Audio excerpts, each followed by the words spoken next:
கொஞ்ச நாள் முன்னாடி வந்துட்டு ஒரு வீடியோ போட்டிருப்பேன். அரப்பு குடுக்குறோம்ன்னு சொல்லிட்டு.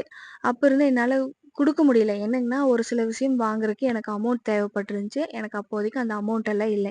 எனக்கு என்னன்னு தெரியல, லேடீஸ் வந்து ஒரு சில விஷயம் தொடங்கணும்னா, அவங்க கிட்ட சொந்தமா இருந்து எல்லாமே பண்ணா ஓகே. இதே யாராச்சும் இருந்து அம்மா ஹெல்ப் பண்றாங்க, ஹஸ்பண்ட் ஹெல்ப் பண்றாங்க அப்டின்னா, அவங்க கிட்ட இருந்து நெறைய கொஸ்டின் ரைஸ் ஆகுது. இதுக்கு இவ்ளோ ஆகுதா? இது இப்டி பண்ணணுமா? அப்டியெல்லாம் கேட்குறாங்க. இது ஏன் நீ பண்ற? அப்டியெல்லாம் கேட்குறாங்க. அதுக்கு நம்மகிட்ட கொஸ்டின் இல் அ அவங்க கேட்குற கொஸ்டினுக்கு நம்மகிட்ட என்கிட்ட பதில் இல்ல. அதுக்கு நம்மளே கொஞ்சம் ரெடி ஆயிட்டு பண்ணலாம் அப்படின்னு மட்டும் நான் நெனச்சிருந்தேன்.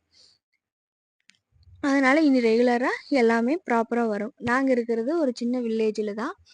உங்களுக்கு அரப்பு வேணும்னா, இந்த நம்பர் தெரியுது பார்த்தீங்களா? ஸ்க்ரீன்ல இருக்கிற நம்பருக்கு வந்துட்டு நீங்க வாட்ஸ்அப் பண்ணி வாங்கிக்கலாம். ரேட்டும் கம்மியா தான் இருக்கும். 1 கிலோவே வந்துட்டு ரூ. 300 தான். அது கூட கொரியர் சார்ஜஸ் இருக்கும். ஒவ்வொருத்தரும் ஒவ்வொரு மாதிரி கேட்டிருந்தாங்க. கொழுந்து தலையா வேணும். அந்த மாரியெல்லாம் கேட்டிருப்பாங்க. இடிச்சு குடுங்க அப்படின்னு சொல்லுவாங்க. மிஷின்ல அரைச்சா ரொம்ப சூடு வந்திருக்கும். அப்படியெல்லாம் சொல்லுவாங்க. எப்படி கேட்குறீங்களோ, அப்படி நான் உங்களுக்கு நீட்டா குடுக்குறேன். அதுக்கப்புறம் உங்களுக்கு வேற ஏதாவது பொருள் வேணும். இந்த வில்லேஜ்ல இருந்து கிடைக்கிற திங்ஸ் ஏதாவது வேணும்னாலுமே நீங்க சொன்னீங்கன்னா ரெடி பண்ணி குடுக்குறேன். இதுக்கப்புறம் இருந்து எனக்கு கிடைக்கிற பொருள உங்களுக்கு நான் ரெடி பண்ணி தரப்போறேன். சப்போர்ட் பண்ணுங்க. Thank you.